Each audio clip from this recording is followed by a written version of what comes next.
What's up guys? In this tutorial, I will show you how to see if someone is logged into your Instagram account. If you are worried that someone else might be accessing your Instagram without your permission, you can quickly check all the devices where your account is currently logged in. Start by opening the Instagram app and going to your profile by tapping the icon in the bottom right corner. Once you're on your profile page, tap the three horizontal lines in the top right corner to open the Settings and Activity menu. Inside the Settings menu, tap on Account Center at the top. This section manages settings across any Meta accounts linked to Instagram, like Facebook. Scroll down and tap on Password and Security under the Account Settings section. Now, tap on Where you're logged in.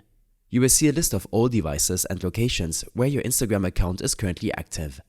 This includes phones, tablets, and computers. Each entry typically shows the device type, location, and the last active time. If you spot a device or location you don't recognize, you can take action immediately. Tap on the suspicious session and choose the option to log out, which will remove access from that device. It's also a good idea to change your password right after you secure your account fully.